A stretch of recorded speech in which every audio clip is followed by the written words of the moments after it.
Baie welkom aan al ons kykers na nog 'n episode van Gesels Bietjie Les. My naam is Armin Kritzinger en elke week bied ek die volwasse studie Sabbatskoolles van die Sewende Dag Adventiste Kerk aan hierso aanlyn, gratis. Ons vra nie vir donasies of enigiets soos dit nie. Die hoofmanier hoe jy hierdie program Gesels Bietjie Les kan ondersteun is om die like knoppie te druk of om kommentaar te lewer onder hierdie video. Dit wys vir YouTube dat jy dink hierdie program Gesels Bietjie Les is die moeite werd en hulle sal dit aan nog meer Afrikaanse mense adverteer. En onthou op die einde van die dag is ons doele om die evangelie aan soveel mense as moontlik te bring, sodat elkeen 'n geleentheid kan hê om te kies of hulle Jesus in hulle lewe wil aanneem en van hulle sondes verlos wil word of nie. So voordat ons hierdie week gaan inspring in les nommer 12, kom ons sluit ons oë vir 'n woord van gebed. Ons Vader wat in die hemel is, ons sê vir U baie dankie vir nog 'n geleentheid om bietjie les te gesels. Bo alles, liewe Heer, vra ons vir U vir die gawe van die Heilige Gees om ons te leer wat waar is. Ons bid en ons vra dit in Jesus se naam alleen. Amen. So vir ons kykers by die huis, soos wat ek nou net genoem het, ons is by les nommer 12. Vir kwartaal nommer 4 is ons besig met die boek van Joshua en les nommer 12 is ons tweede laaste les. En ons titel vir hierdie les is God is getrou. En ek hou eintlik baie van hierdie Afrikaanse woord getrou. Want dit bevat daai woord trou in, wat speel tussen hierdie verhouding tussen 'n man en 'n vrou. Ons sê in Afrikaans, mense trou.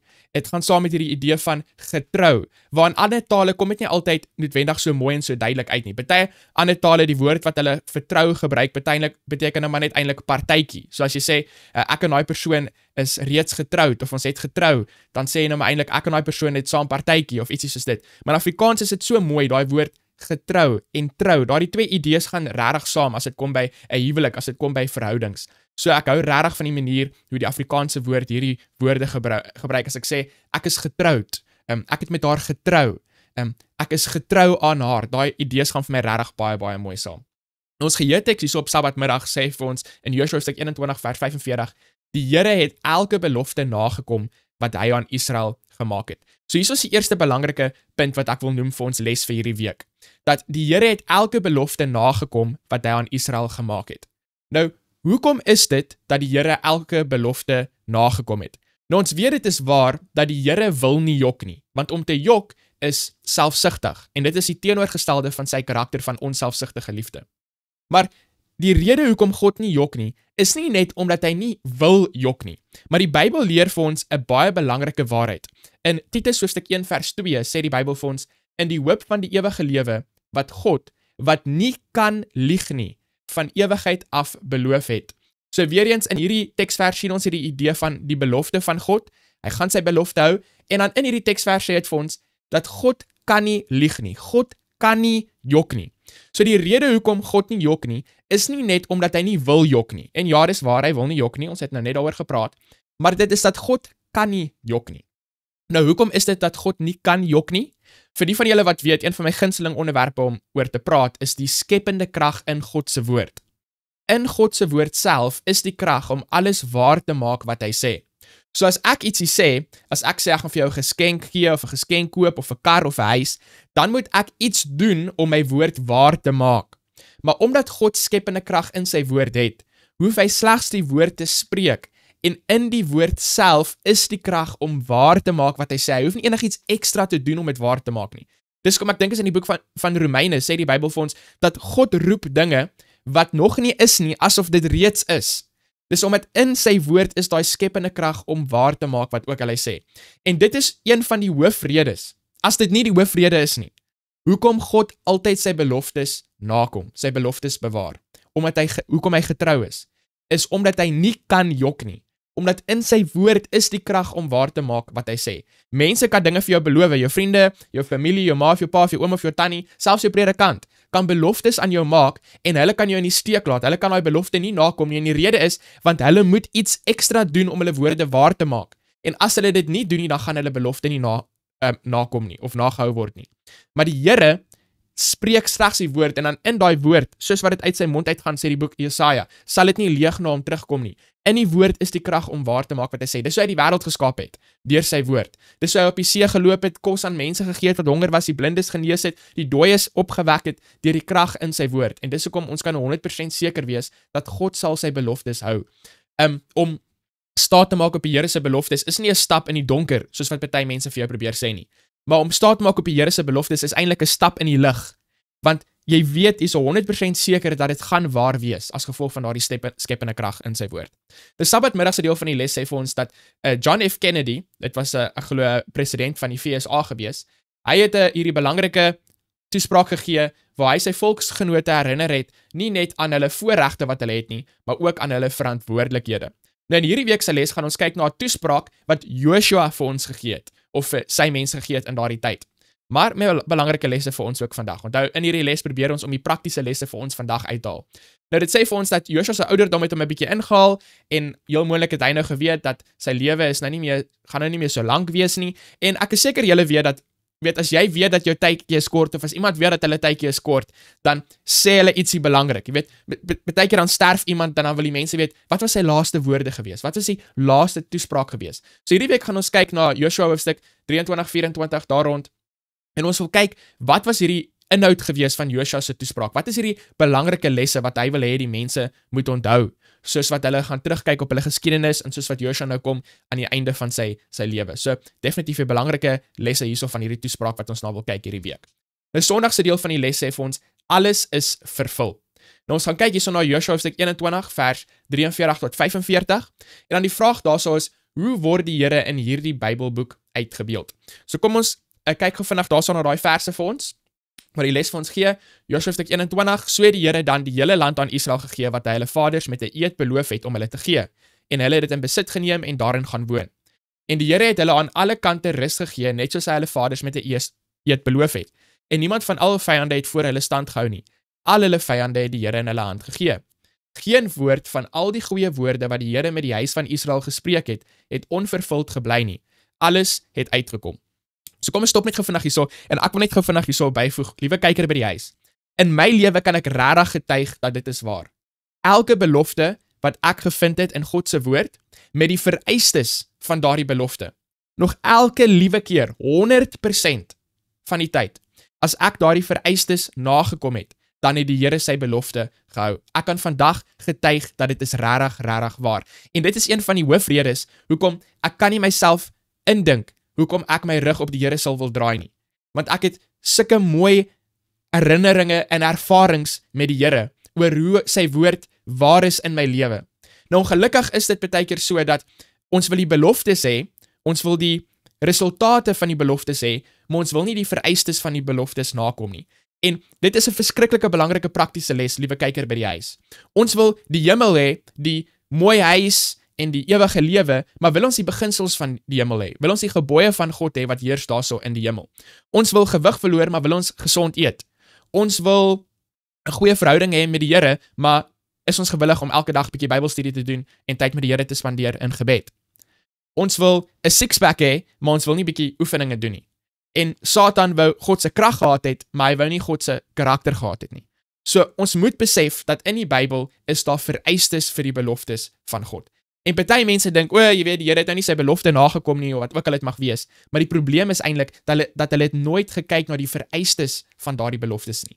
En so selfs in Maleagi byvoorbeeld, waar die Here mos sê, jy weet, altyd as hulle tiendes en offergawes opneem, dan sê hy, kyk hoe ek julle sal seën, weet die vensters van die hemel sal oopmaak, daar gaan nie genoeg plek vir julle wees om al die seëninge te aanvaar nie. Maar die vereiste daarso is dat jy moet getrou wees in jou tiendes en in jou offergawes. So nie net jou tiendes nie, maar ook jou offergawes. So party mense dink miskien, ja, jy weet, ek is getrou in my tiendes, maar ek ervaar nie hierdie belofte wat die Here hierso van praat nie. Maar wat van jou offergawes? Jy weet, in die gees van profesie en patriarge en profete is daar 'n hoofstuk wat praat oor tiendes en offergawes, en dit praat oor hoeveel offergawes die Hebreëse volk aan die Here gegee het. Nou ek weet, vroeër in my lewe, toe ek nou nog nie regtig ondervinding met die Here gehad het nie, as dit gekom het by my offergawes, het ek maar altyd so gekyk, jy weet, vir die klein geld, die sente wat so rondgelê het, totdat ek die waarheid bietjie geleer het in die Bybel en die gees van profesie oor wat die Here nou eintlik praat oor offergawes en hoe belangrik dit eintlik is. En dit was 'n vereiste gewees aan 'n belofte, en dan kan die belofte waar wees in ons lewe. So ek daag julle uit om te soek vir die beloftes van die Here in sy woord, maar ook te kyk wat is die vereistes van daardie beloftes. Dit is regtig so belangrik. Nou onthou hierdie stukkie wat ons nou net gelees het, die les vra vir ons, hoe beeld hierdie boek, hierdie stuk wat ons nou net hierso gelees het, hoe beeld dit die Here uit, is die vraag wat dit daarso vir ons vra. Nou, die antwoord is baie eenvoudig. Die manier hoe dit die Here uitbeeld, is dat hy is 'n getroue God. Wat beteken dit? Hy is 'n God wat sy beloftes hou. Daar's twee hoofdinge wat dit hierso van praat. Hy sê, al die land wat die Here vir julle vaders met 'n eed beloof het, het hy vir julle gegee, en al die vyande wat die Here beloof het, hy julle sal van verlos, het hy julle van verlos. In daardie teksverse gebruik hy daai woord alles, 100%. Dis nie dat die Here kom 80% van sy beloftes na nie, ander 20% skiep hy nou maar nie. Nee, 100% van sy beloftes kom dit na. Nou daar's 'n opvolgvraag daarso op Sondag. Het sê, hierdie woorde het nie net met die destydse beloofde land te maak gehad nie, maar ook met die feit dat ons verlos is. Hoe so? So die goeie nuus hierso is, dat ons weet dat die Here die Israeliete na 'n fisiese beloofde land gelei, maar die Here wil ons na die hemelse Kanaan lei. So net soos wat die Here sy beloftes nagekom het in terme van om die Israeliete na die aardse beloofde land te lei, so kan ons ook 100% seker wees dat die Here gaan sy belofte nakom om ons na die hemelse Kanaan te lei. Nou dit beteken nie dat die Here hulle ook na die hemelse Kanaan toe gelei het nie. Onthou, hy het hulle nou na die aardse Kanaan, die fisiese Kanaan gevat, maar die uiteindelike doel selfs vir hulle was ook om hulle na die hemelse Kanaan heen te vat. Partykeer dink ons, jy weet, vir die Ou Testament was dit fisiese dinge gewees en vir ons is dit geestelike dinge. Maar nee, die Here wou hulle ook van geestelike probleme en geestelike sonde verlos. Dit was nie net fisiese dinge gewees vir hulle nie. Dit is dieselfde plan van verlossing, dieselfde evangelie wat die Here nog altyd vir ons gehad het. So ons moet net daai belangrike koneksie nie mis nie. Ons kan praat oor die beloofde land en oor die Israeliete en al daai tipe dinge, maar die Here het beloftes vir ons vandag, hoe hy vir ons oorwinning wil gee oor sonde in ons lewe, hoe hy ons wil lei na die beloofde land, en ons moet die vereistes van daai beloftes gaan uitsoek. Ons moet die vereistes nakom deur die krag wat die Here ons gee, en dan kan ons daai beloftes eis. So die lespraat hierso, het sê vir ons hierso, dit wys oor die oorwinning wat oor die vyand behaal is en hoe die volk beheer oor die land verkry het. Nou ons moet daai idees vat en ons moet probeer kyk, hoe kan ons dit prakties maak vir ons vandag? Wat is ons vyand vandag? Die vyand is sonde, ons sondige menslike natuur. En wat is die volk wat die Here die land wat die Here ons heen wil vat? Dit is die hemelse Kanaan, die aarde wat herskep is volgens die belofte wat hy vir ons gegee het. So hierso weer eens die les op Sondag, het wys vir ons hierso oor die hele land, al die vyande soos wat ons voorheen genoem het. Nou aan die einde hierso van Sondag sê dit 'n mooi vraag hierso vir ons. Dit sê, let op die Here se historiese getrouheid rakende die nakominge van sy beloftes. Hoe weet ons nou dat die hoop nie sal beskaam betreffende die wat nog wag om in vervulling te gaan nie? Dan sal 'n mooi vers daarso van 1 Korintiërs hoofstuk 10 vers 13. Dit sê hierso vir ons, geen versoeking het julle aangegryp behalwe 'n menslike nie, maar God is getrou. Daarso is basies die titel van ons les. Wat nie sal toelaat dat julle bo julle kragte versoek word nie, maar hy sal met die versoeking ook die uitkoms gee, sodat julle dit sal kan verdra. Nou ek glo, hierdie is 'n belofte, soos meeste van die beloftes in die Bybel, wat God maak vir sy mense, nie vir die hele mensdom as 'n geheel nie. As jy nie in 'n reddende verhouding is met Jesus nie, is ek seker dat daar gaan dinge op jou pad kom, wat te veel is vir jou om te kan handle, om te kan onder die knie kry, om te kan beheer in jou lewe. Maar hierso maak die Here 'n belofte en hy sê, dat hy sal, as die versoeking kom na sy mense toe, sal hy ook die uitkoms gee. Dit is hoe hy ons sal verlos uit die versoeking uit. Dit beteken nie hy gaan die versoeking van jou af verwyder nie. So nadat jy in 'n reddende verhouding kom met Jesus, gaan jy nog steeds versoekings hê in jou lewe. Maar onthou, die versoeking is nie die sonde nie. Dis net as jy toegee vir die versoeking, wat dit oorgaan in sonde. En so die Here gaan 'n uitkoms gee, sodat jy kan wegkom uit daardie versoeking uit. Net soos wat die Here nie Daniël en sy vriende van die vuur wegverlos het nie, maar in die vuur het hy hulle verlos. So gaan daar versoekings kom op ons pad, maar die Here sal vir ons 'n uitkoms gee, as die belofte wat hy hierso vir ons gee. So as jy versoeking teekom in jou lewe, roep aan op hierdie belofte wat die Here vir ons gee in 1 Korintiërs hoofstuk 10 vers 13, dat hy sal vir ons 'n uitkoms gee. Maar dan op die einde van die dag moet ons nog steeds 'n keuse maak of ons gaan kies om daardie uitkoms te volg of nie. As ons hom volg, dan verlos hy ons van die sonde. Maar as ons nie die uitkoms gaan volg nie, dan val ons vas aan daai versoeking en dan moet ons teruggaan na die Here toe met bekering en vergifnis om vergifnis van ons sonde te ontvang, as ons weer in 'n reddende, staande verhouding met hom wil wees. Die volgende vers daarso, ook deel van daai vraag, 2 Korintiërs hoofstuk 1 vers 20, want hoeveel beloftes van God daar ook mag wees, in hom is hulle ja en in hom amen, tot heerlikheid van God deur ons. In hom is hulle ja en in hom amen. Dit beteken, dis 100% gewaarborg dat dit gaan gebeur. Partykeer sê mense, weet, die Here se beloftes of die Here se woord is soos 'n tipe van 'n geloof van jy sien nie die eindpunt nie of ietsie soos dit. Jy sien die eindpunt. Die eindpunt is wat die Here vir jou gegee het. Wat jy miskien nie sien nie, is hoe jy van punt A tot by punt B gaan kom nie. Maar punt B is klaar aan jou beloof. Jy weet wat die einde gaan wees volgens die Here se woord, wat ook al hy vir jou gesê het. Maar wat tussen A en tussen B gebeur, dit is waar jy moet vertrou dat God se woord het die krag om dit waar te maak, al kan jy dit nie sien nie. Maar dit is 100% gewaarborg dat jy gaan van punt A na punt B gaan.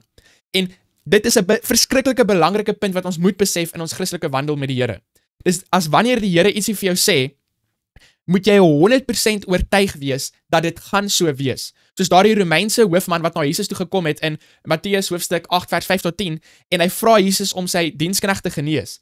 En Jesus wou na sy huis toe gaan en toe sê hy mos vir Jesus, nee, dis nie nodig nie, ek is nie, weet goed genoeg basies dat jy onder my dak mag kom nie, maar spreek slegs die woord alleen en my diensknegt sal genees wees.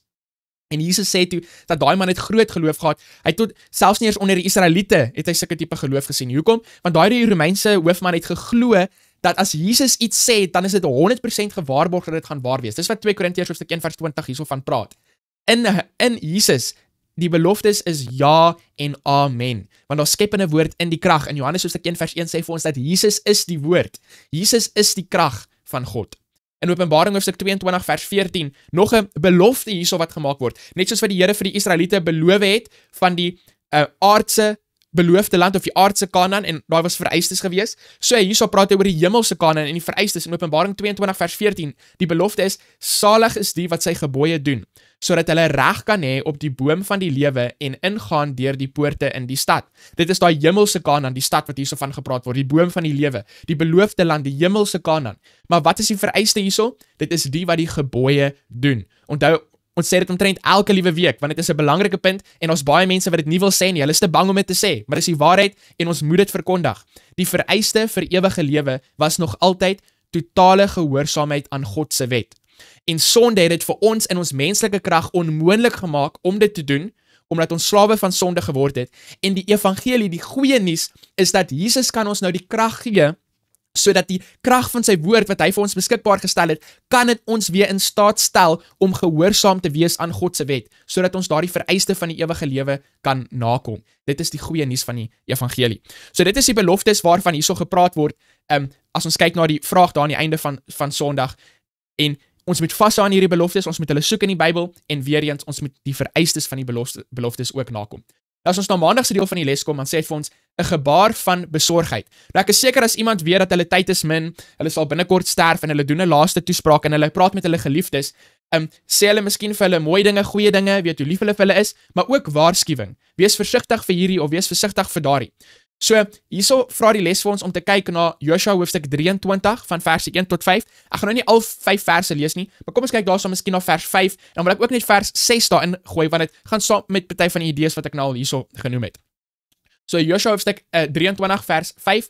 Die Here julle God self sal hulle voor julle verjaag en hulle voor julle uitverdrywe, sodat julle hulle land in besit kan neem soos die Here julle God julle beloof het.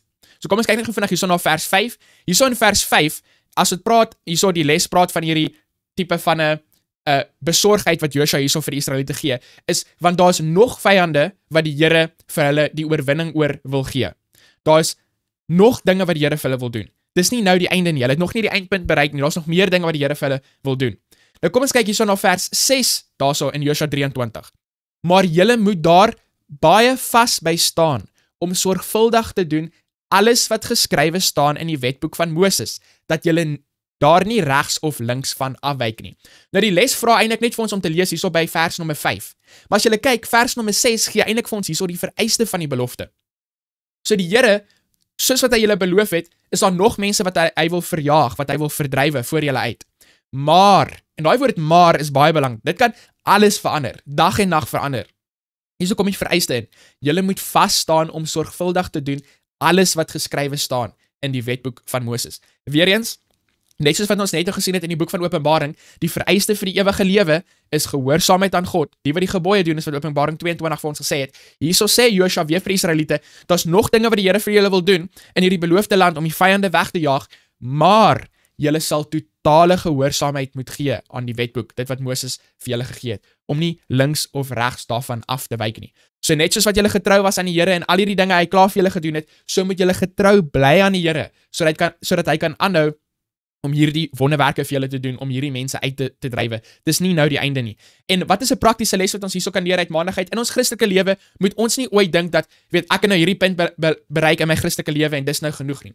Ek kan nou geleer van die Sabbat en die toestand van die dode en die gesondheidsboodskap en dit en dat of dat en dit is nou genoeg nie. Nee, ons moet altyd gewillig wees om meer te leer, om meer te groei. Ek kyk terug in my lewe waar ek 5 jaar terug was en wat ek nou al alles geleer het en dit maak my opgewonde om te dink, waar gaan ek in 5 jaar van nou af wees in my wandel met die Here? Watter ander nuwe dinge gaan hy vir my leer? En so, ons moet nooit 'n punt bereik waar ons dink, okay, dit is nou genoeg nie, my lewe is reg, ek hoef nou nie meer te groei of enigiets soos dit nie. Dit is baie gevaarlik om so te wees. Dit is soos 'n fiets basies. Jy moet aanhou trap. As jy ophou trap, dan gaan jy afval. Maar solank as wat jy aanhou trap, dan gaan jy aanhou beweeg. Nou, weer daar in Maandag, het sê vir ons, met Joshua as leier het die Israeliete Kanaan verower. In watter opsigte stem dit ooreen met die wyse waarop die hedendaagse Christen geestelik die oorwinning in hierdie lewe kan behaal? So kom ons kyk na 'n paar van hierdie verse wat dit vir ons hierso noem in Joshua hoofstuk 23 en ook 'n Korintiërs en Kolossense. So kom ons kyk na Joshua 23 vers 10 daarso. Dit sê, een man uit julle het 1000 agtervolg, want die Here julle God, hy het vir julle gestry soos hy julle beloof het. So kom ons kyk eers na hierdie vers. Dit sê vir ons dat die Here het vir hulle gestry. So in daai tyd die Here het vir hulle gestry. Wat is die praktiese les vir ons vandag? Die Here sal ook vir ons stry. Nou vandag gaan jy nie noodwendig beklei teen die Kanaaniete of teen 'n fisiese vyand nie. Vandag die hoofveldtog, die hoofoorlog wat ons voer is teen sonde, teen die sondige menslike natuur en teenoor versoekings. En wie gaan hierso vir ons stry? Die Here gaan hierso vir ons stry. En hoe het hy gestry? Hierso in 2 Korintiërs hoofstuk 10 vers 5 gaan dit vir ons sê: terwyl ons planne verbreek en elke skans wat opgewerp word teen die kennis van God en elke gedagte gevange neem tot die gehoorsaamheid aan Christus. So weer eens, hierso kom gehoorsaamheid in. Gehoorsaamheid aan Christus. En al wat ons het van Christus is sy woord. So Christus gaan vir ons veg. En hoe gaan hy vir ons veg? Dit is gehoorsaamheid aan sy woord. Die krag is in sy woord. So as God vir ons iets sê en ons is gewillig om te lewe volgens daai woord en ons glo dat die krag is in die woord die wapen wat ons moet gebruik om sonde te oorkom in ons lewe. En dit is nie eers iets niets wat ek deel nie. Julle weet, in Matteus hoofstuk 4, toe Jesus die versoeking in die wildernis gehad het, het hy elke keer sy wapen teen Satan was, dit staan geskrywe. Hy het die woord van God gebruik as sy wapen teen versoeking, teen die vyand om te oorwin. En vir die Israeliete, dit was nie hulle wapens of hulle kennis in oorlog voer wat hulle die oorwinning gegee het nie. Dit was gehoorsaamheid aan God se wet. Loop elke dag 1 keer om Jericho en dan die 7de dag 7 keer. Dit is die dinge wat nie sin maak uit 'n menslike, uit 'n wêreldse oogpunt nie. Maar omdat dit die woord van God is, as dit die woord van iemand anders was, sou niks gebeur het nie, maar daar's nie krag in enigiemand anders se woord nie. As ek vir hulle moes gesê het om die stad te geloop het, sou niks gebeur het nie. Maar omdat dit die Here se woord is, wat aan sy profeet gegee het om vir hulle te sê, en hulle maak staat op die Here se woord, dan die skepende krag maak dit dan waar, en dit is hoe ons dan die wonderwerk sien.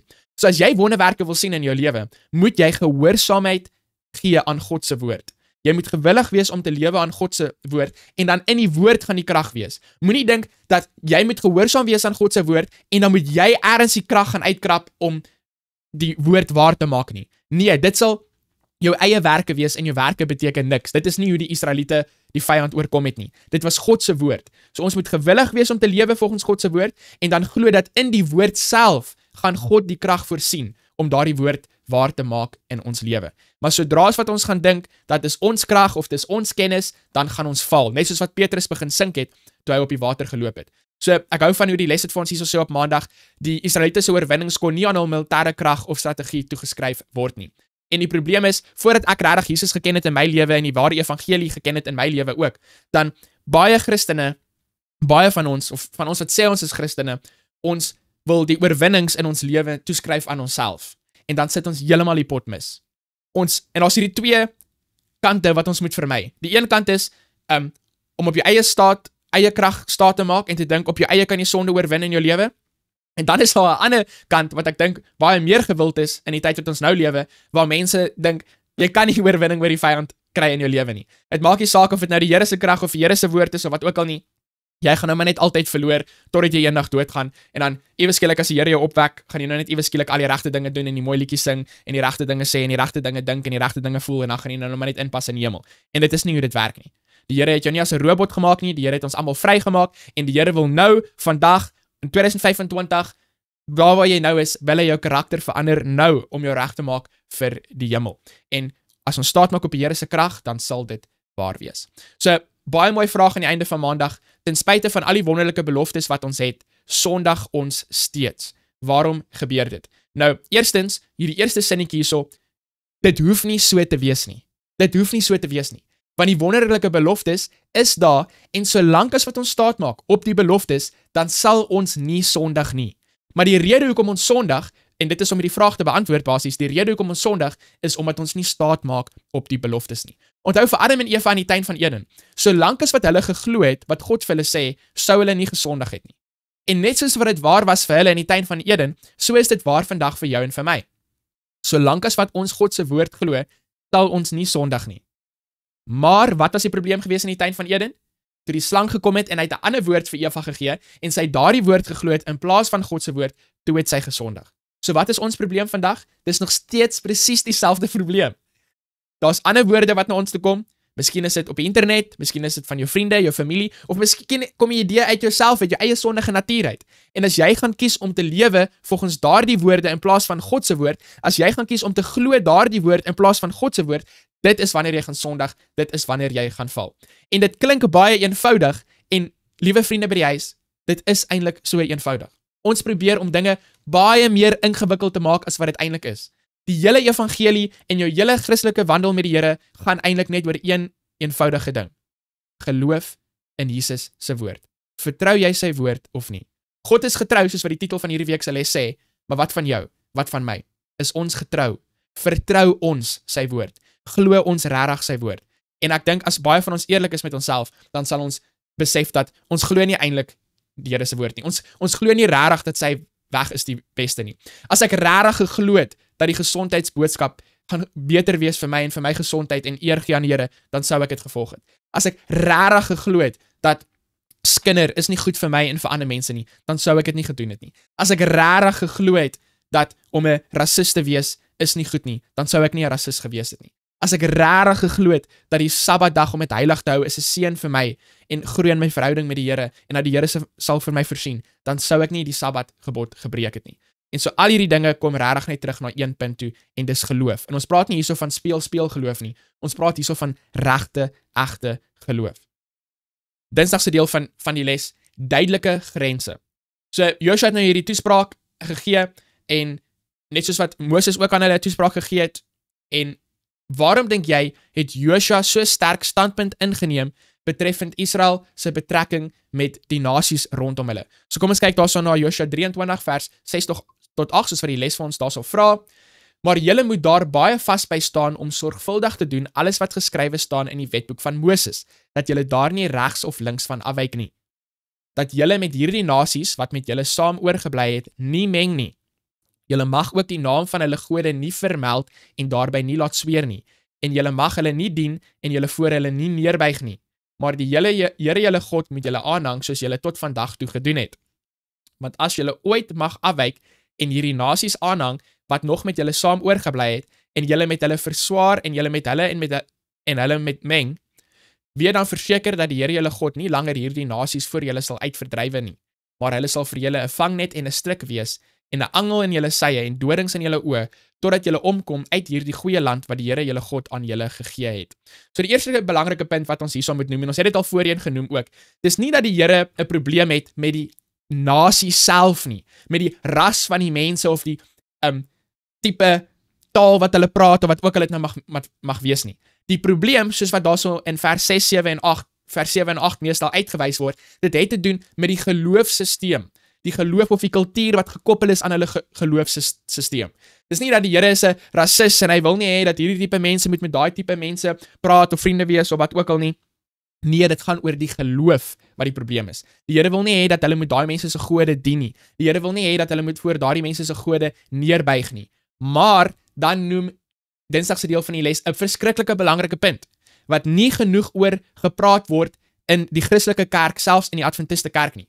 En ek weet nie of jou ma of jou pa vir jou gaan sê, of jou ouma of jou tannie, of jou predikant vir jou gaan sê nie, maar iemand wil dit vir jou sê, en ek gaan dit sê, en op YouTube het ek 'n preek daarso, mamma ek wil 'n vrou hê, julle kan dan daai preek gaan luister waar ek bietjie meer oor hierdie onderwerp praat, maar hierso sê die les vir ons dit duidelik, so ek sê dit nie uit my duim uit nie, so moenie kwaad word vir my nie, dis in jou Sabbatskoolboekie, dit sê hierso vir ons, in die Nuwe Testament word Christene pertinent teen huwelike met nie-gelowiges gewaarsku, en dan gee dit vir ons daarso die verwysing in 2 Korintiërs hoofstuk 6 vers 14. Nou ons vind baie voorbeelde van dit in die Bybel, en God se woord wat vir ons sê, dit moet nie plaasvind nie. Nou, wie is 'n nie-gelowige? 'n nie-gelowige beteken nie noodwendig iemand wat 'n Hindu of 'n Boeddhist of iets soos dit is nie. 'n nie-gelowige is iemand wat nie dieselfde waarhede glo as wat jy glo nie. Asseblief besef hierdie belangrike punt. Die les praat hierso oor Salomo, wat met Salomo gebeur het. Salomo het met 'n Egiptiese prinses getrou, en hy het gedink, volgens profete en konings, en die gees van profesie vertel het vir ons, hy het gedink, dat deur sy invloed gaan hy haar kry, om die Here te dien, en al hierdie mooi drome en dinge wat hy gedoen het, en vandag sê mense in die kerk nog steeds presies dieselfde ding.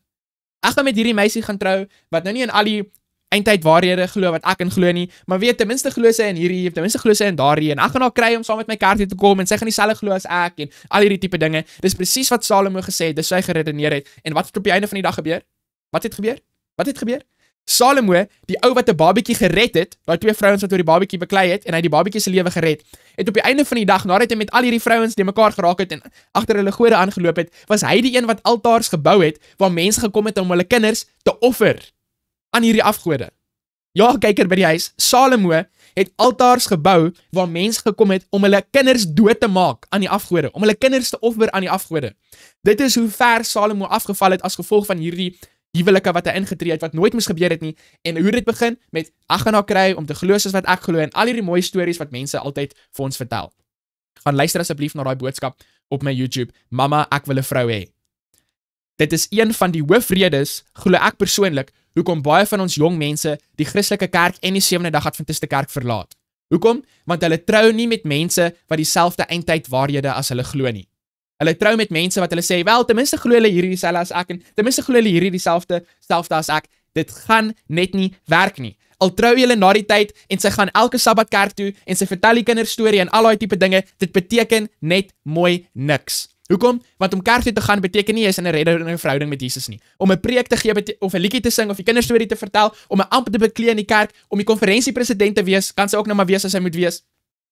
Of wat ook al dit mag wees, dit beteken nie dat jy is in 'n verloste verhouding met Jesus nie. So, al hierdie bewyse wat mense vir ons probeer gee van ek het met iemand getrou wat nie dieselfde glo as my nie, maar nou doen hulle dit en hulle doen dit, kyk hoe lief is hulle vir die Here. Ons as Christene lewe nie volgens sig nie, is vir die Bybel vir ons sê, die dinge wat ons sien nie. Ons lewe volgens God se woord. En God se woord het vir ons gesê, dit moenie so wees nie. Dit gaan nie werk nie.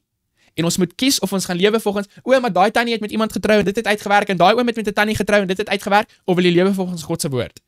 En ek sê miskien dit op 'n baie harde manier, maar iemand moet dit op 'n harde manier sê, want dit is besig om baie van ons mense se geestelike lewens op te eet, net soos wat dit gedoen het met Salomo. Ek sê, dit is 'n manier hoe jy geestelike selfmoord pleeg, is om met iemand te trou wat nie dieselfde as jy glo nie. Dit is 'n verskriklike belangrike punt. Nou, jy mag miskien dink, wel, ek is 'n jong mens in 'n klein dorpie en daar's nie ander jong mense in my kerk nie, waar gaan ek ooit 'n vrou kry wat die eindtyd waarhede glo soos wat ek glo? Glo jy in Jesus? Glo jy in die Jesus wat die heelal geskaap het deur sy woord? Glo jy in die Jesus wat kos gegee het vir duisende mense met net 'n paar broodjies en visse? Glo jy in die Jesus wat 12 disippels gevat het en so vermeerder het dat die evangelie aan die hele wêreld gegaan het? Daardie selfde Jesus kan vir jou 'n lewensmaat stuur as dit sy wil is vir jou lewe. Jy moet seker maak dat jy bid en jy vra vir hom om iemand op jou pad te stuur, en dan jy ook 'n verantwoordelikheid om seker te maak dat jou lewe is reg. Dit help nie jy vra vir die perfekte, mooi Christelike persoon terwyl jy besig is om al die verkeerde dinge te doen nie. Jy moet jouself voorberei om die regte Christelike maat te wees vir iemand wat die Here op jou pad kan stuur. En as die Here broodjies en manna vir die Israeliete in die woestyn kan gee, as hy water uit 'n klip uit kan bring, hoekom kan hy nie vir jou 'n lewensmaat gee, daar in jou klein dorpie, daar so in Pofadder of in die Noord-Kaap, daar waar die ander jong mense in jou kerk is nie? Dit maak net nie saak nie. Die Here kan enigiets doen. Ons moet net seker maak dat ons kom ons deel van hierdie ooreenkoms na. En dit is om die Here te vra vir 'n lewensmaat en om seker te maak dat ons verhouding met die Here is reg. Die les sê hier vir ons, Josua se waarskuwing teen die gevare van skadelike interpersoonlike kontak laat mense wonder oor die tipe interaksie wat Christene veronderstel is om met die wêreld daar buite te hê. Hoe bly die gelowige op 'n goeie voet met ander sonder om te verwêrelds? Nou hierdie vraag word weer herhaal op Vrydag, so ek gaan hom nie nou hierso beantwoord nie. In Vrydag se deel van die les gaan ek hom antwoord. So as jy wil weet wat my antwoord is op hierdie vraag, en dit is verskriklik belangrik, ons kan nie hierdie vraag mis nie, dit is 'n verskriklike belangrike praktiese vraag. Ek sal sê, jy weet, Dinsdag is seker die belangrikste deel vir my van hierdie hele week se les.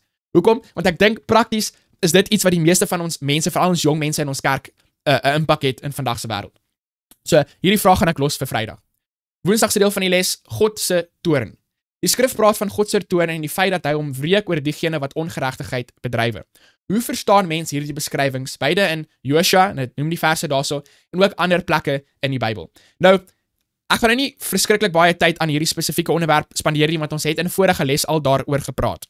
Die toorn van die Here, ons moet besef dat wanneer ons kies om te sondig, word ons slawe van sonde. Dit is wat Jesus vir ons sê in die boek van Johannes, en dis ook wat Paulus vir ons sê in Romeine. En as jy 'n slaaf is van sonde, is daar net 2 maniere hoe jy verlos kan word van jou slawerny. Die een manier is, Satan moet vir jou sê, okay, jy's vry, jy hoef my nie meer te dien nie, en ek dink ons almal weet dat hy gaan dit nooit sê nie. Hy gaan nooit net sê, o, jy's vry, gaan dien nou maar vir Jesus nie. Nee, hy gaan dit nooit sê nie. Die ander manier hoe jy vry kan wees van slawerny, is as jy sterf. As jy dood is, kan jy nie meer iemand se slaaf wees nie. Nou vir die mense wat in Jesus glo, wat Jesus aangeneem het in hulle lewe, Jesus is die plaasvervanger wat hulle plek inneem as die slaaf van sonde, en dan sterf hy om nie sonde te dien nie, en hulle neem dan sy plek in sodat hulle vry kan wees. Maar wat van die mense wat nie Jesus aanneem in hulle lewe nie? Hulle bly mos nou die slawe van sonde. So, daar's net 2 maniere vir hulle om vry te wees van hulle slawerny, soos wat ek nou net genoem het. En die eerste manier gaan nooit werk nie. Satan gaan hulle nooit vrymaak nie. So die enigste ander manier vir hulle om vry te wees van die slawerny van hulle sonde is om te sterf. So die rede hoekom die Here hulle vernietig, is om hulle vry te maak van die slawerny van sonde.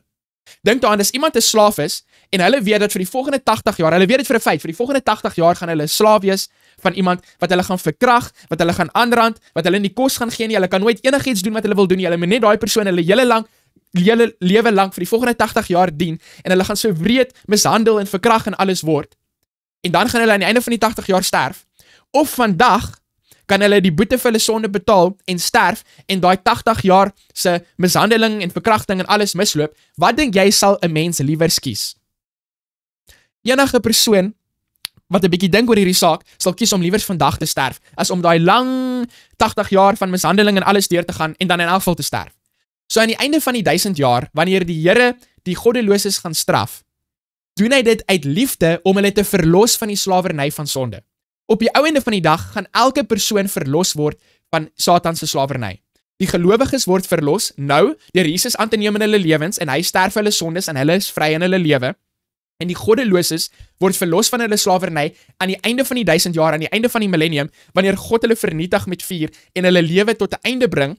Hoekom? Sodat hulle nie vir ewig slawe is van sonde en Satan en hom moet dien nie.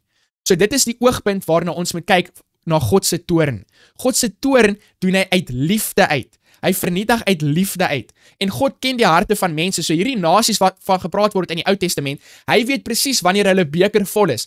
Wat beteken dit hulle beker is vol? Hulle het alle geleentheid gehad om 'n keuse te maak of hulle die Here gaan aanvaar en of hulle hom nie gaan aanvaar in hulle lewe nie. En daar's niks meer wat die Here vir hulle kan doen om hulle meer lig te gee of meer waarheid te gee wat hulle kan oorreed nie. En dit sê hulle genade deur het gesluit. Nie dat die Here wreed is en sleg is en hy het nou net gesê, okay, genoeg is genoeg nie. Maar in 'n sekere sin sluit hulle die genade deur vir hulle self. Want hulle het 'n volle openbaring van die Here en wat hy vir die Israeliete gedoen het en al hierdie tipe dinge, maar nog steeds kies hulle om die Here weg te skuif, uit te skuif in hulle lewe uit. En daar's niks meer wat hy vir hulle kan doen nie. En om die ander mense te beskerm van hulle slegte invloed, dan vernietig die Here hulle. En uit 'n liefdesoogpunt maak dit net sin. Uit liefde vir daardie mense, want hy beëindig hulle mishandeling onder die slawerny van sonde, en liefde vir die res van die heelal, want hy beskerm hulle van die invloed van hierdie mense en van sonde. En so ek het geen probleem met die idee van God wat slegte mense vernietig nie, want dit alles moet gesien word uit die oogpunt van die evangelie en die sonde se slawerny en dan sal alles vir ons sin maak. So daar's niks van God is wreed of kwaad of enigiets soos dit nie. Die toorn van God is regverdig en dit word gedoen uit liefde. Uit alles wat God doen. Onthou dit, God se karakter is liefde en alles wat hy doen, elke liewe ding wat God doen hy uit liefde. En dieselfde is waar met die vernietiging van die goddeloostes. Hulle gaan vernietiging verwelkom, is wat die gees van profesie vir ons sê, want hulle weet dit is die beste wat die Here kan doen in die situasie van die keuses wat hulle self gemaak het. Nou, donderdag se deel van die les sê, hou vas aan die Here. Dit is die titel daarso van donderdag se deel van die les. So Josua doen 'n beroep op Israel om die Here as hulle God lief te hê. So mens kan natuurlik nie iemand dwing om 'n ander lief te hê nie, want dit kom op 'n ondermyning van die liefde se aard en wese neer. So ons weet jy kan nie iemand dwing om lief te hê nie. Dit is wat verkrachting is. Om iemand te verkrag, dan neem jy die vrye keuse weg daarso. Dit is nie liefde nie. So liefde het daai keuse aspek altyd nodig. Maar dan sê dit vir ons hierso, in watter opsig kan mens egter beveel word om lief te hê?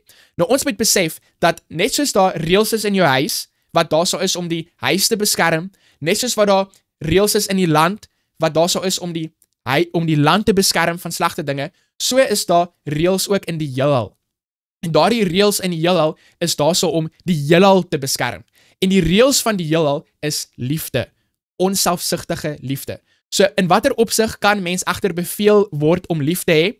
Daardie bevel om lief te hê het te doen met die reëls van die heelal. Liefde is wat beste werk in die heelal. Onselfsugtige liefde is wat beste werk in die heelal en ook in jou huis en ook in jou land. Die probleem is by jou huis maak jy baie keer foute in terme van die reëls wat jy maak en dieselfde in die land. Baie reëls is goed, baie reëls is nie so goed nie. Maar as dit kom by die heelal, dan is al die reëls wat God maak is waarlik gebaseer op daai beginsel van onselfsugtige liefde en daarom kan liefde aan ons beveel word dat daar liefde is die reël van die heelal. En in daardie opsigte is dit anderste as ek beveel jou om my lief te hê. Jy moet my lief hê of ietsie soos dit. Maar dit is meer die reël, die beginsels van die koninkryk van God se heelal. So as Josua sê ek beveel jy, ek doen 'n beroep julle om die Here julle God lief te hê. Gee hulle nog steeds 'n geleentheid om 'n keuse te maak, net soos in die heelal waar die regering se beginsels liefde is, het jy nog steeds 'n keuse of jy dit gaan doen of nie, maar op die einde van die dag het al ons keuses het gevolge. Ons moet dit besef. En so Satan wys vir ons dat in die hemel maak jy 'n keuse om nie lief te hê nie, om nie daai beginsel van God se koninkryk na te kom nie, en dan wys dit vir ons wat die gevolg is daarvan. En so, ons weet dat ons hou nie baie van die gevolg. Ons wil die vryheid hê om keuses te maak, links en regs, en net soos wat ons wil. Veral onder die jong mense, jy weet, ons wil vryheid, ons wil dit doen, ons wil dat doen, ons wil doen wat ons wil, maar ons wil nie altyd die gevolge van ons keuses nakom nie. En dit is bietjie hartseer, dit is gevaarlik. En so, ons moet daai verantwoordelikheid ook hê. En dit kom eintlik maar terug al die pad na Sabbatmiddag se deel van die les, waar John F. Kennedy gepraat het, nie net oor die voordele nie, maar ook aan die vereistes. So, ons het 'n voordeel om in God se heelal te woon met hierdie mooi beginsels van onselfsugtige liefde, maar dit kom met sekere vereistes saam. En daai vereiste is daai onselfsugtige liefde wet wat beveel word om gehou te word. Nou die les sê vir ons dat Jesus het 'n nuwe gebod vir sy disippels gegee. So ek wil gou hierdie 'n vers vir ons lees in Johannes hoofstuk 13 vers 34. 'n Nuwe gebod gee ek julle dat julle mekaar moet lief hê. Soos ek julle lief gehad het, moet julle ook mekaar lief hê. Johannes 13 vers 35. Hieraan sal almal weet dat julle my disippels is, as julle liefde onder mekaar het. So hoekom sê dit hierso vir ons dat Jesus het vir hulle 'n nuwe gebod gegee? As ons kyk hierso na die les, Jesus het 'n nuwe gebod aan sy disippels gegee. In watter sin was dit gelyktydig 'n nuwe gebod en 'n ou gebod? Nou in plaas daarvan om te bespiegel en om net my idees met julle te deel, die gees van profesie beantwoord hierdie vraag vir ons en ek wil dit vir julle lees in Koning van die Eeue, Desire of Ages is nou die Engels bladsy 677, maar ek het vertaal hierso vir ons. Dit sê vir ons, vir die disippels was hierdie gebod nuut gewees. Hoekom? Want hulle het mekaar nie lief gehad soos Christus hulle lief gehad nie. So die konteks van hierdie storie is Jesus praat spesifiek hierso met sy disippels en hy sê vir hulle, ek gee vir julle 'n nuwe gebod. En die probleem is dat hulle was nie gewillig gewees om vir mekaar te sterf nie. Dis die tipe liefde wat Jesus vir ons het. So om jou naaste lief te hê vir jouself, boonbehalwe dit, moet ons mense lief hê soos wat Christus hulle lief het. En wat is die tipe liefde wat Christus het? Dit is 'n liefde wat sal sterf vir ander mense. Maar nie net sterf vir enige dom rede nie, dis sterf vir hulle ewige verlos, om hulle geleentheid te gee om Jesus te leer ken. Dit is die konteks daarso in Johannes. So nou as ons kyk na Vrydag se deel van die les, ek gaan hierdie hoofstuk in Patriarge en Profete, die Afrikaans, gaan ek die skakel onder aan hierdie video sit, sodat julle daarop kan klik en dan kan julle net daai skakel, daai hoofstuk gaan lees, die laaste woorde van Josua, en asseblief maak tyd om daai hoofstuk te gaan lees. wat die gees van profesie sê, is meer belangrik as enigiets wat ek kan sê. So, kom ek lees net 'n paar stukkies hierso vir ons uit. Dit sê vir ons hierso, God is die lewegewer. Vandat hy die werklikheid tot stand gebring het, staan al sy wette vas om lewe in stand te hou. Op daardie Godgegewe orde het die sonde inbreuk kom maak. Verdeeldheid en wanklank het gevolg. Solank as sonde bestaan, is lyding en dood onafwendbaar. Alrede waarom die individuele mens enigsins hoop op ontsnapping hieruit het, hoop het om die probleem se vreeslike gevolge te kan vryspring, is omdat die verlosser die sondevloek namens ons op hom geneem het. So dis baie mooi, weer eens het wys vir ons hierso, daai verplasing wat plaasvind, waar die Here ons plek inneem as slaaf van sonde, en dan sterf hy, omdat hy nie sonde wil dien nie. Dis hoekom hy gesterf het. Hoekom? Nie as gevolg van die doringkroon, of die spies, of enigiets soos dit nie. Dit was letterlik die sonde, die skuld van die sonde, wat sy hart gebreek het. Die sonde skuld. As die slaaf van sonde, kan hy nie daai sonde, die meester van sonde Satan dien nie, en so sterf hy onder die sonde skuld, sodat ons kan vry wees.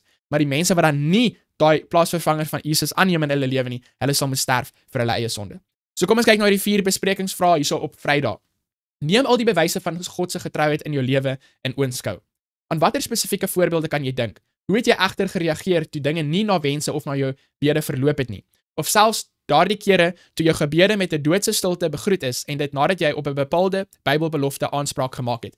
So weer eens kyker by die huis, ek moet hierdie punt beklemtoon, soos wat ek voorheen genoem het, nog elke liewe keer in my lewe, wat ek 'n belofte gevind het in die Bybel en die gees van profesie, en ek was gewillig om daarvolgens te lewe, en om die vereistes na te kom van die belofte, het God se woord, die krag was in die woord en die belofte het nagekom in my lewe. En dis hoekom ek baie opgewonde is om Bybelstudie te doen en om meer te leer oor die Here se woord en baie opgewonde is om te praat oor die Here se woord, omdat ek hierdie ervaring het waar ek gesien het hoe die Here se beloftes elke keer waar is. En so ek wil meer woord hê van die Here sodat ek dit op die proef kan stel. Ek wil daai vereistes nakom sodat die Here sy beloftes aan my kan nakom. Dit is soos 'n skat, meer waardevol as goud is God se beloftes vir ons. Maar nou wil ek hierdie belangrike punt noem. Jy kan al vir 80 jaar in die kerk sit. Maar as jy nog nooit werklik in jou lewe die vereistes van die beloftes nagekom het nie, dan het jy vir 80 jaar nog nooit regtig die ware Christelike ervaring gehad nie. En dit is miskien hoekom jy vervelig voel in jou wandel met die Here, of jy's besig om, jy's lou warm en dinge is besig om dood te gaan in jou Christelike lewe, want jy nog nooit regtig daai vereistes van die beloftes geneem en daarvolgens gelewe en gekyk hoe die Here die beloftes nakom in jou lewe nie. So, baie keer in my lewe as ek bid en ek vra vir die Here om dinge te doen vir my, maar as ek nie, my verhouding met die Here nie reg is nie, en ek klou vas aan sonde in my lewe, dan gaan die belofte nie nakom in my lewe nie, my gebed word nie verhoor nie, want ek is nie in 'n redding verhouding met Jesus nie, ek het nie die heelal se beswil in my hart nie, so as die Here my gaan help, gaan dit my net meer verder af in die sloot afdruk. Nommer 2, bespreek die Bybelleerstelling oor God se toorn. Hoe sou jy sy woede as deel van die blye boodskap aan ander oordra? So ons het 'n hele bietjie daaroor gesels, ek dink as jy terug gaan na Woensdag se deel van die les toe daarso, oor God se toorn, hoe maak 'n deel van die blye boodskap? God is regverdig en God is liefde. Selfs die sondaar op die einde van die dag uit liefde uit gaan hy hulle vernietig om hulle vry te maak van die slawerny van sonde. Al beteken dit hulle ewige dood, is dit die beste van al die opsies wat daar is. Dis beter vir hulle om te sterf en nooit weer wakker te word nie, as om vir jare en jare en jare moontlik vir ewig 'n slaaf te wees van Satan. Dis hoekom daar 'n engel geplaas was by die tuin van Eden om die boom te bewaar, sodat Adam en Eva nie van die boom kon eet en vir ewig en ewig sou lewe as sondaars nie, want dit is 'n baie slegte, lydende, erge slegte lewe. Nou, beginsel nommer 3, vraag nommer 3, watter beginsels put jy uit hierdie week se les rakende sosiale kontak met ongelowiges? Hoe skep mens balans tussen die handhaaf van noodsaaklike grense in ooreenstemming met ons waardes en praktyke enerzijds en die noodsaaklikheid van interaksie met ander sodat ons naaste diens aan hulle tesame met hul welstand nie agterweë bly nie anderzijds. Okay, dis 'n hele mondvol, kom ek probeer dit so eenvoudig stel as moontlik. Soos wat ons reeds gepraat het in die les, as dit kom by verhoudings, byvoorbeeld om met iemand te trou, moet jy nooit ooit onder enige omstandighede met iemand trou wat nie in dieselfde eindtyd waarhede glo as waarin jy glo nie.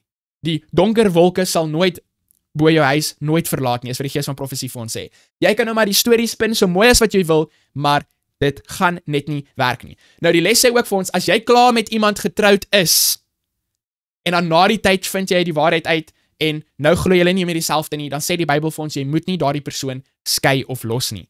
Jy moet nou maar die beste van die saak maak, en deur jou voorbeeld moet jy probeer om hulle oor te wen na die waarheid. Maar dit is net vir mense wat klaar in die situasie is. Moet nou nie gaan sê, ek het na 'n geselsbietjie les geluister en daar Armin het vir my gesê, ek moet my vrou of my man gaan skei of iets soos dit nie. Dis nie wat ek sê nie. Wat ek sê, is as jy nog nie getroud is nie, Moet nie. Moet nie.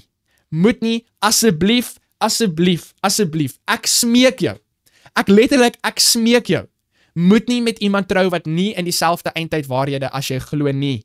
Moet dit nie doen nie. En dieselfde is ook waar as jy in 'n besigheid of in 'n vennootskap betrokke is. Moenie in 'n besigheid vennootskap intree met mense wat nie in dieselfde waarheid as jy glo nie. Want hulle gaan nie 10de wil betaal op die besigheid se profit nie. Die besigheid gaan nie die gebooie van God bewaar soos die Sabbat nie. En dan is jy besig om gejuk te wees soos wat die Bybel sê, 'n ongelyke juk.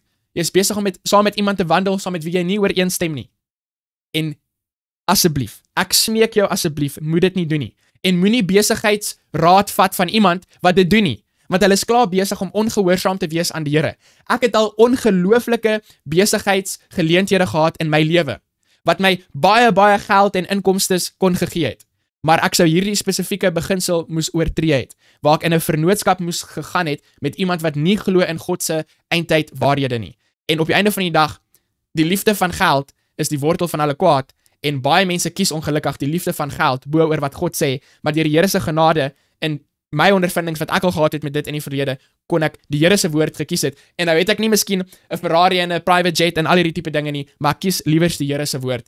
En dan het ek die Here se seën aan my kant, as wat ek ongehoorsaam is en ek het nie die Here se seën nie. Okay, so dis nou verhoudings en besigheidsvennootskappe nou aan die een kant. Nou kom ons praat gou 'n bietjie aan die ander kant. Wat van jou vriendskappe? Wat van die tipe mense wat jy na wil uitreik?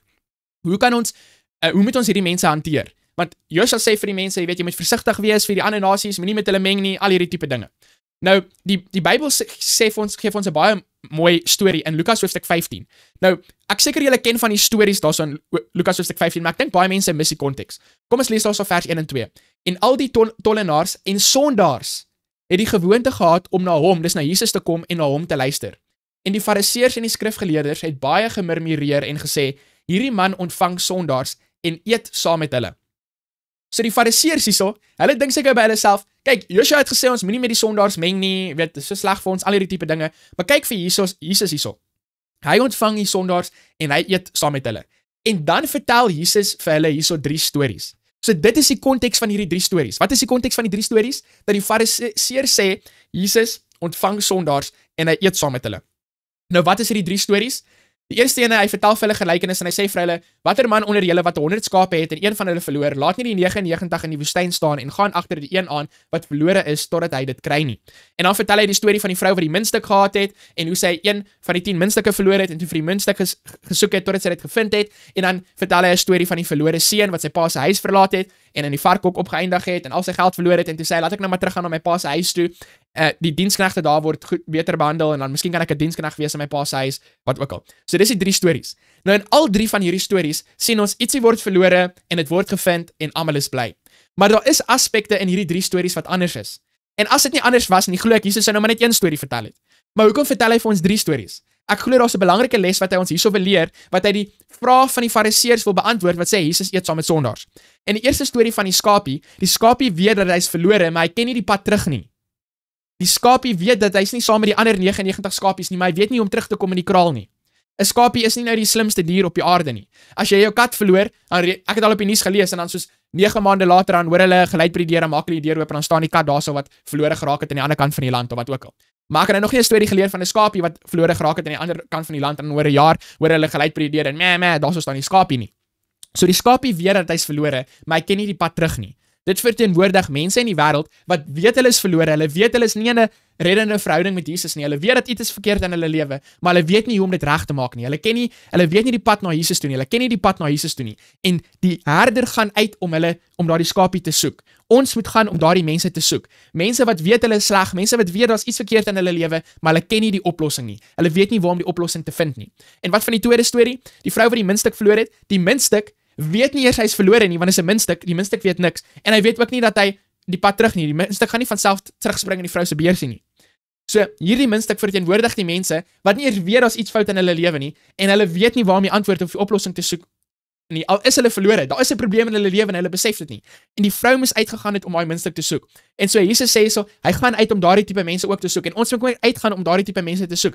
Mense wat verlore is, maar hulle besef dit nie en hulle weet nie eers waar om die oplossing te kry vir verlorendheid vir hulle probleem nie.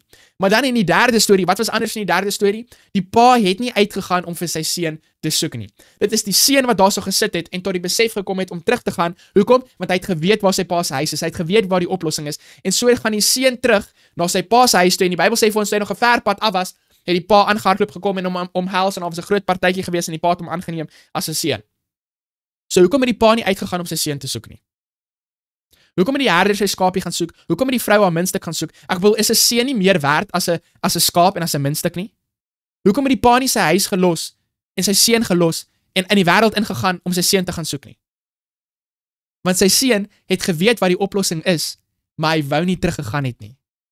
En eers toe die seun die keuse gemaak het om terug te gaan en hy geweet het waarheen om te gaan, toe die pa gehardloop en sy seun omhels. En so is daar 'n tipe groep mense in die wêreld wat weet hulle is verlore en hulle weet wat die oplossing is, maar hulle is opsetlik omstandig teenoor die Here. En hulle sê, ek weet dit is wat die Here sê, maar ek gaan dit nie doen nie. Ek weet dit is wat die Here sê, maar ek wil nie my lewe verander nie. Dit is die tipe mense wat die Bybel en Josua van praat waarvoor ons versigtig moet wees. Want al daardie nasies wat Josua van gepraat het, het gehoor wat die Here gedoen het vir die Israeliete deur die Rooi See en vir die Egiptenare en in die woestyn en Jerigo en al hierdie tipe dinge. En hulle het al hierdie geleentheid gehad om die Here te aanvaar. Hulle het geweet wat die oplossing is, maar hulle was opsetlik opstandig teenoor die Here. En daarom sê Josua vir hulle, hierdie is nie 'n Rahab nie. Onthou, Rahab was ook een van die ander nasies gewees, maar sy was gewillig geweest om sy lewe te verander. Hierdie is nie 'n Rahab nie. Hierdie is mense wat opsetlik omstandig is, moenie met hulle meng nie. En Jesus sê vir die Fariseërs, hierdie sondaars saam met wie ek sit en eet, hulle het gekom om na my te luister, want hulle wil hulle lewens verander. Hulle soek die oplossing. Of party van hulle weet nie eers hulle is verlore nie. Ek kom om hulle te help. Maar julle Fariseërs, julle weet wat die oplossing is, maar julle wil nie luister nie. So dit is my antwoord op daardie eenvoudige vraag en is 'n hele mondvol. En weer eens as julle na daai preek gaan luister wat ek by Noordwes Kamp vergadering gegee het, mamma ek wil 'n vrou hê, praat ek ook oor hierdie punt en ek dink selfs bietjie nog in meer diepte daarso so gaan luister asseblief na daardie preek op YouTube sal julle hom vind daarso mamma ek wil 'n vrou hê. Dan ons laaste vraag nommer 4, wat is enkele van die struikelblokke wat keer dat jy met jou hele wese aan God vasklou. Nou ons kan praat oor al die klein tipe dingetjies hierso. Is dit die wêreldse flieks of die rekenaarspeletjies? Is dit die sepies op die televisie? Is dit die flieks van die wêreld? Is dit die liedjies van die wêreld? Is dit die passion van die wêreld? Hoe ek myself versier? Is dit my hoe ek skinder oor ander mense? Is dit nou my rasisme? Is dit nou my sport op die Sabbat wat ek nie wil opgee nie? Ons kan nou praat oor al hierdie tipe dinge, maar dan praat ons nou maar net eintlik oor die vrugte wat aan die boom hang. Wat is die regte struikelblok? Ons gaan terug na wat ek voor gesê het in die les. Geloof in God se woord. Glo jy regtig dat wat Jesus sê is waar? Glo jy dit regtig? Of sê jy nou maar net so, maak jy nou maar net so, maar regtig in jou hart glo jy dit nie. Jy glo nie regtig dat die Here se weg is die beste vir jou nie. En as dit jy is vandag daarso by die huis, dan al wat ek vir jou kan sê is, smaak en sien dat die Here goed is. Stel hom op die proef, vat sy beloftes, kom die vereiste na, en kyk of die belofte nakom in jou lewe. En as jy dit gaan sien, gaan jou geloof begin groei, want jy gaan gesien hoe die Here getrou was, jy gaan sien hoe dit goed was vir jou, en dan gaan jy geloof hê in die volgende belofte, en die volgende belofte, en die volgende belofte, en so gaan jy groei in jou verhouding met die Here. En dis kom ek so opgewonde is oor Christendom en Jesus in die Bybel, want jy moet ervaring hê met Jesus se woord. Jy moet dit vir jouself proef, vir jouself smaak. Of iemand nou 1 week in die kerk is, en of hulle nou 80 jaar in die kerk is, dit maak nie saak nie. Wat maak saak? Het hulle regtig ervaring met Jesus? En wat beteken dit? Baie keer dan praat mense van 'n verhouding met Jesus of 'n ervaring met Jesus en dit klink soos 'n kasteel in die lug. Wat is 'n verhouding met Jesus? Wat is 'n ervaring met Jesus? Al wat ons het van Jesus is sy woord in die Bybel. 'n Verhouding met Jesus, ervaring met Jesus is 'n verhouding met sy woord. Is 'n ervaring met sy woord. En enigste manier om ervaring, 'n verhouding met sy woord te hê, is om te kies om daarvolgens te lewe en staat te maak dat daar's krag in die woord self om dit waar te maak in jou lewe. Kom ons sluit ons oor vir 'n woord van gebed. Ons Vader wat in die hemel is, baie dankie vir groot evangelie waarhede waaroor ons kon gesels vandag in hierdie episode van Gesels bietjie les. Ek vra liewe Here dat die Heilige Gees met elkeen van ons se harte sal praat. Bring daardie spesifieke dinge in ons lewe uit wat ons moet verander, sodat ons meer soos Jesus kan wees. Ons weet dat U wag vir ons om 'n totale oorgawe te maak, sodat ons uit hierdie 40 jaar se wandel in die woestyn kan uitkom en die beloofde land Kanaan kan ingaan waarheen U ons wil neem. Dankie vir U liefde, dankie vir U omgee. Ek bid spesiaal vir elke kyker by die huis. U weet presies wat elkeen van ons nodig het, nie net in ons fisiese behoeftes nie, maar ook in ons geestelike lewe. Doen wat ook al nodig is, liewe Heer, om ons op die regte pad te dui, om die geleentheid hê om saam met u in u ewige koninkryk te wees. Ons bid en ons vra dit alles in Jesus se naam alleen. Amen. Baie dankie liewe kyker by die huis dat jy tyd gemaak het vir les nommer 12 van Gesels bietjie les. Onthou asseblief om daai like knoppie te druk, dit help verskriklik baie, of om kommentaar te lewer, al is dit nou net dankie of amen, wat ook al dit mag wees, of jy nou in Amerika, Australië, Nieu-Seeland, Switserland, Namibië, Zambië, waar ook al jy is, baie dankie dat jy tyd geneem het vir Gesels bietjie les. Altyd so lekker en so opgewonde om te gesels oor die Here se woord, want dit doen sulke wonderlike dinge vir ons. So sien jou weer volgende week vir ons laaste les vir kwartaal nommer 4, les nommer 13. Dan gesels ons bietjie les.